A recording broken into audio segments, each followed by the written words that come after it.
बिस्मिल्लाहिर्रहमानिर्रहीम, अस्सलाम वालेकुम। आज की सबसे अहम खबर यह है कि भारत ने खुद ये मान लिया है कि खित्ते में गोल्डन रिंग बनने वाला है, एक बहुत बड़ा ब्लॉक बनने वाला है और जिसमें पाकिस्तान का सबसे इंतहाई अहम रोल होगा। और ये गोल्डन रिंग जो होगा ये दुनिया की सबसे बड़ी ताकत होगा। इसकी डिटेल हम आपको आगे जाकर देंगे। फिर उसके बाद एक दूसरी खबर ये है कि भारत को ये भी पता चल गया है कि चीन लद्दाख में क्यों आ रहा है, उसकी गेम क्या थी, उसकी प्लानिंग क्या थी जो वो बड़े अरसे से कर रहा था। और ये इंतहाई अहम और ज़रूरी खबर है। इसके बाद तीसरी खबर हम आपको राफेल तैयारों के हवाले से देंगे और आखिर में हम आपको बताएंगे कि भारतीय मीडिया आज सच टीवी उर्दू की खबरों का एतराफ़ कर रहा है, क्योंकि भारतीय मीडिया कुछ बताता था, यहाँ सच टीवी उर्दू आपको कुछ बताता था और जितने भी हमारे भारतीय भाई हैं वो हमें झूठा कहते रहते थे। तो आप देख लें कि हमारी हर खबर को वो 3-4 दिन बाद सच मानते रहे। और आज जो हम आपको खबर देंगे सबसे आखिर में, उससे आप देख लेना कि वो सब चीज़ों का एतराफ़ कर रहे हैं जो हमने आपको बताई थी। खबरों की तफसील से पहले अगर अभी तक आपने हमारा चैनल सच टीवी उर्दू सब्सक्राइब नहीं किया तो इसे अभी सब्सक्राइब करें और बेल आइकन पर क्लिक करें ताकि हमारी आने वाली तमाम वीडियोस आपको वक्त पर मिलती रहें।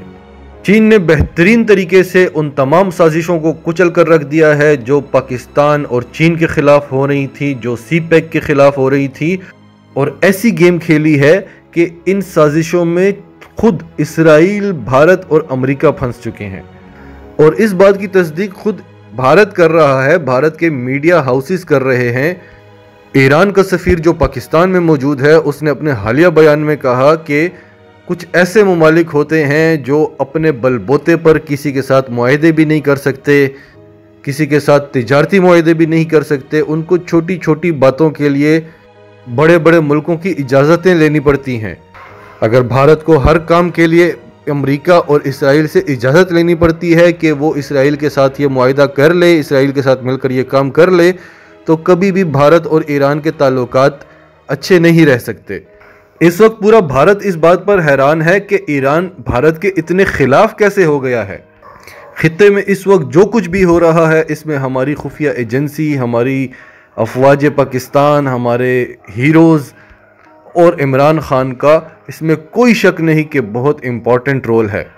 अब हम जो आपको चीज़ बता रहे थे उसकी तस्दीक आज खुद भारत ने की है कि 5 ममालिक का गोल्डन रिंग बनने वाला है। और इस गोल्डन रिंग का जो ब्लॉक बनेगा इसमें चीन, रूस, ईरान, पाकिस्तान और तुर्की शामिल हैं। इस ब्लॉक को बनाने में सबसे बड़ा और अहम किरदार होगा CPEC का। और इसके अलावा जो चाबहार प्रोजेक्ट था जो भारत ने CPEC के मुकाबले में बनाया था ईरान के साथ मिलकर, अफ़गानिस्तान के साथ मिलकर, उस प्रोजेक्ट से ईरान ने भारत को लात मारकर निकाल दिया है। और अब चीन उसी प्रोजेक्ट को पाकिस्तान के साथ जोड़ रहा है।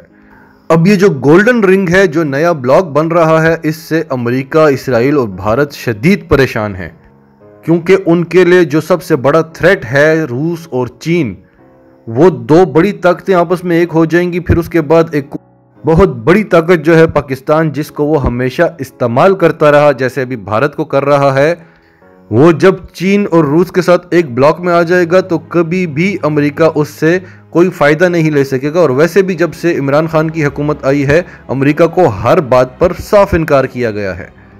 कर्जे ले रहे हैं लेकिन एक बार भी अमेरिका से इमदाद नहीं मांगी ताकि यूं इस्तेमाल ना होना पड़े और फिर से पाकिस्तान खित्ते में तन्हा होकर ना रह जाए। जो हाल इस वक्त भारत का है यही कभी पाकिस्तान का भी हो गया था।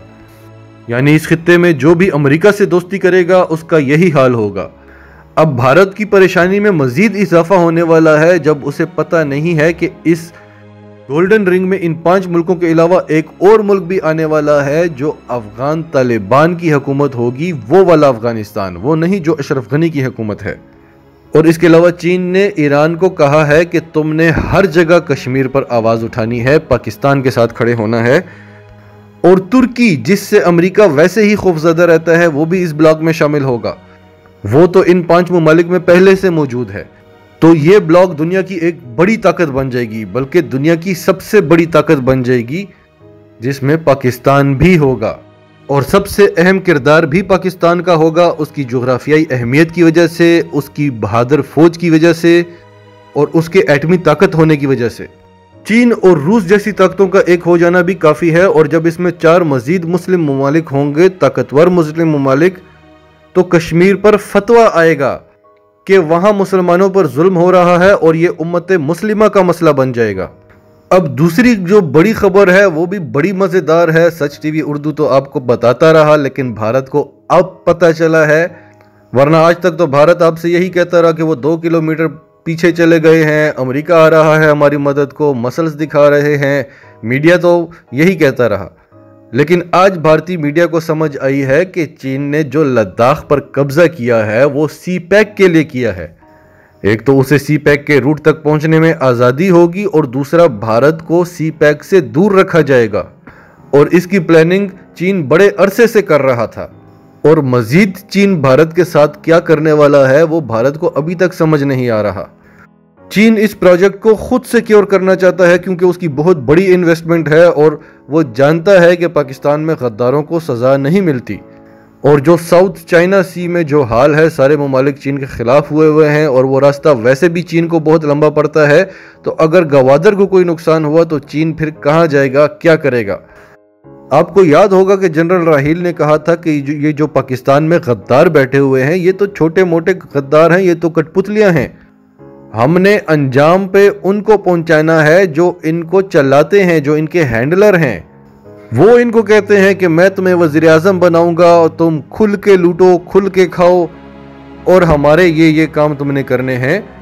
पहले तो वो सिलसिला रोका पाकिस्तानी फौज ने कि अब वो ताकतें यहाँ पर वज़ीर आज़म नहीं बिठाएंगी, और उसके बाद उन ताकतों को अंजाम तक पहुंचाया जाएगा। वो आज हमें नज़र आ रहा है, जो कुछ खित्ते में हो रहा है, चीन जो कर रहा है, तुर्की कर रहा है, ईरान जो कर रहा है, अफगानिस्तान में जो हुआ है, इस सब के पीछे पाकिस्तान का हाथ है।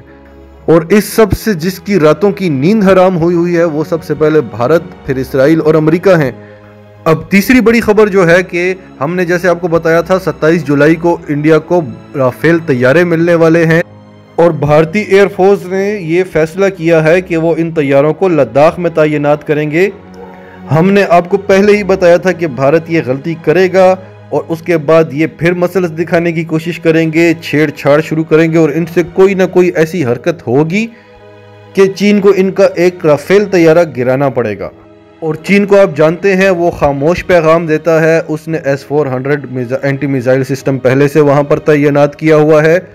उसके अलावा उसने अब रॉकेट डिस्ट्रॉयर भी तैनात कर लिए हैं भारतीय एयरफोर्स के इस फैसले के बाद। और J-20 स्टेल्थ फाइटर जो उनके पास है, बड़े आराम से वो राफेल तैयारों को गिरा सकता है। वो तो भारत के रडार सिस्टम में भी नहीं आता। और अगर ये सब ना भी हुआ तो ये मसल्स दिखाने के चक्कर में, शोखियों के चक्कर में खुद ही अपना तैयारा गिरा देंगे, जिस तरह ये गिराते रहते हैं अपने तैयारे। अब तो इनका मीडिया ये खबरें भी छुपाता है, वरना हर दूसरे दिन इनका तैयारा गिरता था। और लगता तो यही है कि चीन ऐसे किसी इंतज़ार में बैठा हुआ है, इसीलिए तो भारत कुछ करता नहीं है। जब बड़ी जंग होती है तो बड़ी ताकत को बस एक इशारा चाहिए होता है, एक बहाना चाहिए होता है, ताकि वो यूनाइटेड नेशंस की पकड़ में ना आए। तो लगता है कि चीन ऐसी ही किसी हरकत के इंतज़ार में बैठा हुआ है, वरना वो खामोशी से आगे बढ़ता जा रहा है।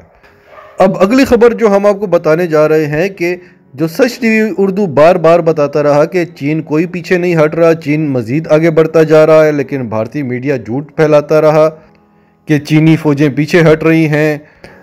आज जैसे इनको पता चला हो, जैसे ये हैरान हो गए हों कि चीन तो वहीं पर है, बल्कि मज़ीद अंदर घुस चुका है और मज़ीद अंदर घुसता चला जा रहा है। और आज इनके मीडिया पर शोर मचा हुआ था कि हमने तो चीन पर भरोसा किया, हमें चीन पर भरोसा ही नहीं करना चाहिए था। इनके कहने के मुताबिक चीन पीछे जाकर फिर वापस आ गया है, लेकिन जैसे हम आपको बताते रहे कि पीछे कोई भी नहीं गया, ये सिर्फ झूठ फैला रहे हैं।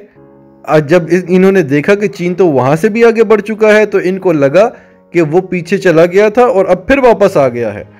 इनकी हुकूमत, इनकी फौज, इनकी खुफिया एजेंसियां, इनकी मीडिया इनके अवाम को धोखा दे रही हैं, पूरी दुनिया को धोखा दे रही हैं और बार बार अपना मजाक बनवा रही हैं, क्योंकि दुनिया इतनी बेवकूफ़ नहीं है जितना ये समझते हैं। चीन कोई खबर नहीं देता, लेकिन सारी दुनिया को पता है कि उसके पास कितनी ताकत है। इनकी रोज़ एक स्टेटमेंट आई होती है, रोज़ एक खबर आई होती है। इनको लगता है कि ये पर्दे कभी फाश नहीं होते, लेकिन ऐसा नहीं है। दुनिया को हकीकत का पता चल जाता है। नाजरीन, आपका इस सब के बारे में क्या कहना है? कमेंट्स में अपनी राय का इजहार ज़रूर करें। और अगर आप हमारे चैनल पर नए हैं तो अभी सच टीवी उर्दू को सब्सक्राइब करें, सच टीवी उर्दू फैमिली का हिस्सा बने। और हमारी वीडियोस पसंद आएँ तो इन्हें लाइक करें, शेयर करें, ताकि ज़्यादा से ज़्यादा पाकिस्तानियों तक ये मैसेजेस पहुँचते रहें।